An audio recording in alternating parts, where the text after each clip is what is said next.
Hello, and welcome to our last session on the book, Lover of Us All. The last two chapters of the book, when I reflected on it, it seems to me, while they're brief, in a way they summarize everything I've ever said about Angela. So I'd like to kind of run back over where we've been. First, we talked about what she was doing and what she was like. Then we talked about the process of canonization, which in a way was very technical, but it's interesting also, especially the fact that there was an Ursuline, a Venetian Ursuline, who spent her life promoting the canonization of Saint Angela. So it only kind of leaves us to reflect also on the book, Also in Your Midst, because that book delved much more into Angela's spirituality. That was its purpose, was to reflect about Angela's spirituality. Not so much her life, although it's significant that she was a woman of the Renaissance, and that just like the people of that time, she was faced with a world that was changing greatly. And also there was the movement of the Renaissance itself, which emphasized certain aspects of reality that had not been really looked at. And that was growing interest in the individual. We can find in her writings the attention to the individual that was growing, that sense of looking at the individual, aside from that person's social standing. So we looked at her spirituality by examining what she thought of herself, what she thought of God, what she thought about other people, and what she thought about the world she was living in. And in many ways, the whole two books can be summarized in the last two chapters of the book, Lover of Us All, because the word that always stands out when one is examining her life and her person is love. So we find in her writings to the various audiences to which she wrote, there were three pieces that she dictated. One was the general rule, which was for all of the virgins, members of the company, and she talks about the vows as we know them and other realities out of a different aspect. She was speaking from the heart of a woman who truly loved. So anything she said, the one part that I found very interesting is her insight into the vow of virginity. Because when she tells her daughters to avoid any evil with regard to virginity, she goes on to say, such as self-centeredness, backbiting, gossip, all those realities that we kind of associate with charity. But for her, it had to do with virginity. So right away you get the hint. We're talking or listening to a woman who has a different outlook on much of life.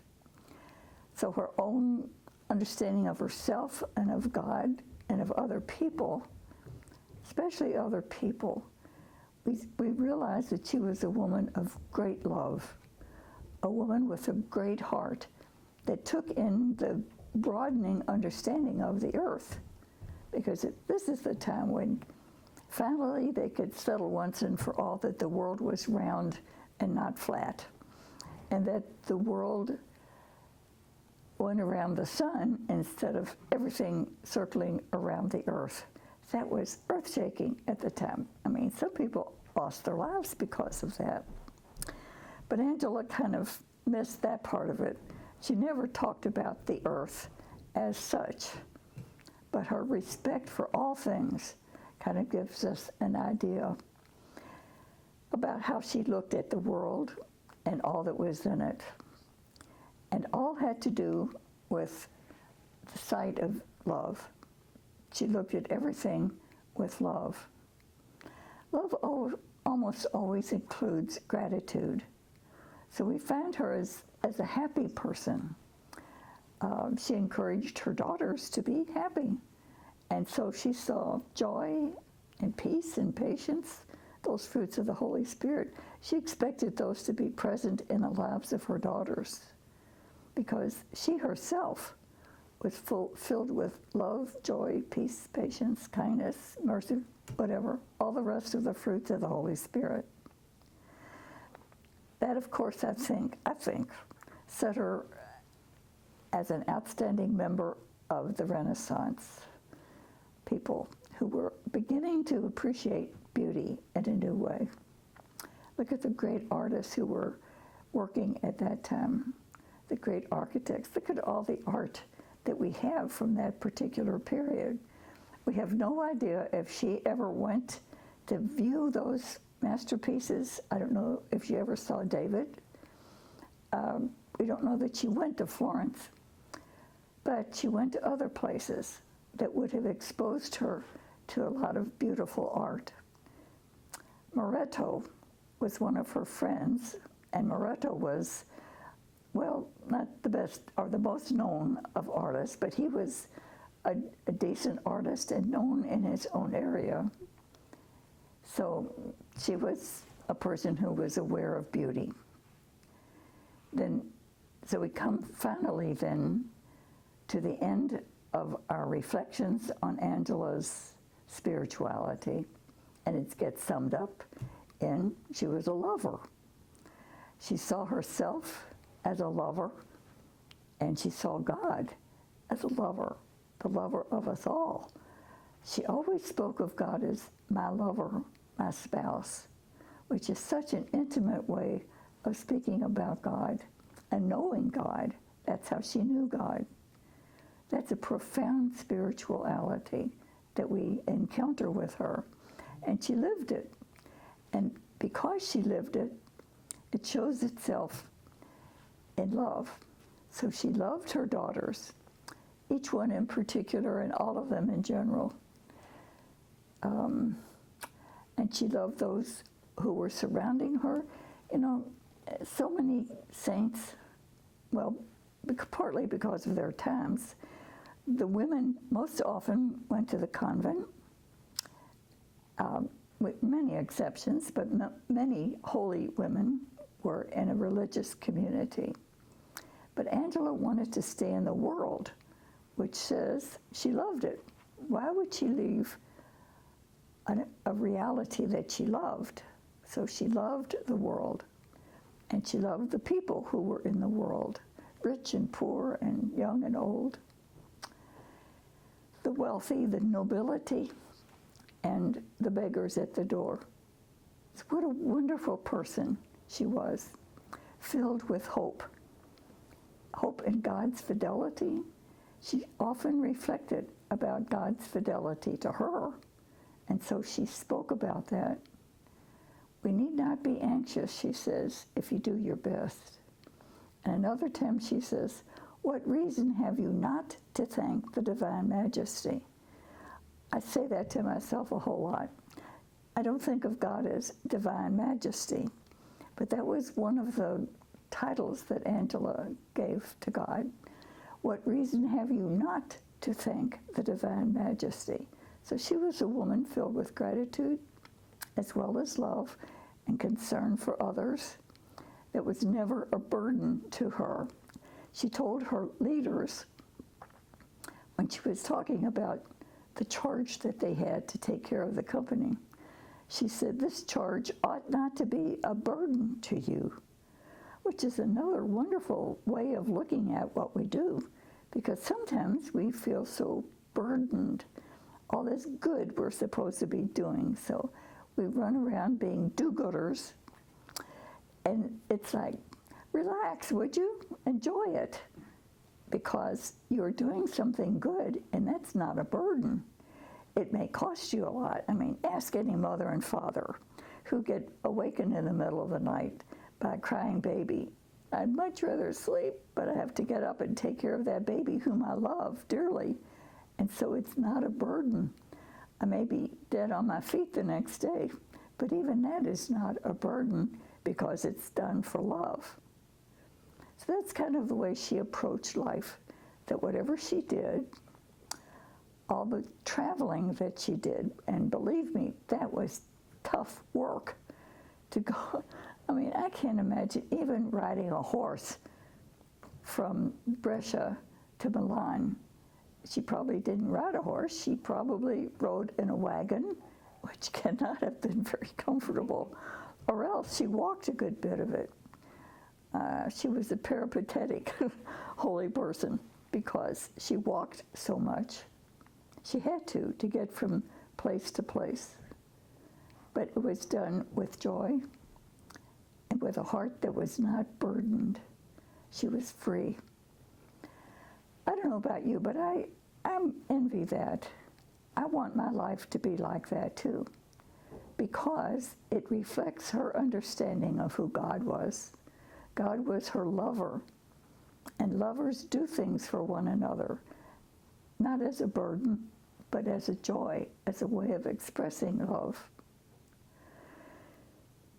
So that sums up her whole life, actually, and all the effort that people went through to make sure that she became canonized, which made her an official saint in the church, which was important, because if they hadn't done that, we might not have a memory of her. The history of the company of St. Angela unfolded is certainly a sign of God's fidelity to Angela and her vision. In fact, I think we talked about this before, that became the fourth miracle in the process of canonization. Pius VII was the Pope at the time, and he's the one who put forward that reality that it was a miracle that this tiny little company in Brescia in Italy has still persevered. At that time it was just like a couple hundred years, but look at it now, it's over 500, and it's still flourishing. And in many forms. And so members of congregations of Ursulines sometimes feel discouraged because the novitiates are not running over as they were at one time. But on the other hand, we look around at all the influence Angela's charism has had on the world. So there are Ursulines all over the world now. Sometimes I joke and say, we're like trash, we're everywhere. But we don't do trashy things. We try to do loving things. So there are Ursulines on every continent, many cities and rural areas, and they're doing all kinds of things. They're not all teachers, not by a long shot. That is one very particular part of the history of the Ursuline order, where we were teachers, primarily teachers. But the charism is much broader than just loving in the classroom. It involves loving people who are sick, who are unhappy, who are very happy and wanting to know more. So the charism of Angela, which is a contemplative love for God with the resulting openness and eagerness to serve the needs of others, that is true just as the charism of Jesus is still true, because in many ways that's what he did. He drew others to know and love his Father as he did, which was a contemplative way of loving, and then be willing to serve, or eager to serve, all kinds of needs. In the life of Jesus, you don't have to look very far to find him doing all kinds of interesting things with all kinds of varied people. So the charism of St. Angela is certainly related to the charism of Jesus, otherwise it wouldn't be very Christian, but it is. And so Angela points us to Jesus, helps us to keep our focus on doing good because Jesus calls us to that for the glory of his Father. So I don't know any other way to end this whole process that we've had except to repeat the story that's in the last chapter. And I've said it so many times, but it is still holds true. It still inspires me. Sister George Marie Long told me when she was 100 years old, Martha, it's all about love. And she told me the same thing the next year, even though she couldn't remember my name. She knew that what she had done in her life was all about love. That's what it is about. I think that's a great gift. We may say, that's wonderful, that's what I want to do. When I grow up, I'm going to be a lover. But we do have that as a goal, but as we grow into that attitude, we recognize more and more that it's a gift from God. Because I don't think naturally our hearts are made, or they are made for love, but I don't think we concentrate on loving everyone. We don't often see that everything is about love. I find as I get older, that makes much more sense than it used to because it does make life much more simple. No matter what comes along, what I'm asked to do or what my world is asking for, it's very simple to know that my world wants to be loved. Now that stretches my ability beyond myself and makes me realize that if I'm a lover, it's because of God's grace. It's the work of the Holy Spirit that I can be filled with love, joy, peace, patience, kindness, gentleness, all the rest of that. We're called to that as members of God's wonderful, wonderful universe and family. So that's all I have to say. I hope that what I've offered over these periods, that you have found some joy in listening to that, but that you've also found a model that's worthy and that you can imitate, because Angela was a woman in a time when it really wasn't too pleasant to be a woman. She did things that women of her time certainly would not have done. Actually, all along, she never takes on the issue of male, female, but she simply went about doing what God was calling her to do, was to be a lover. You can't hide love. You can't squash it, because we are made to love. And so she gave herself to that ability that God had given her, that conviction she had that God loved her. And so she was a woman of love. And you know what? Whether we're men or women, we can still hear that within ourselves. I'm called to be a lover, and it is all about love. So thank you for your attention, and have a good day and be blessed. Thank you.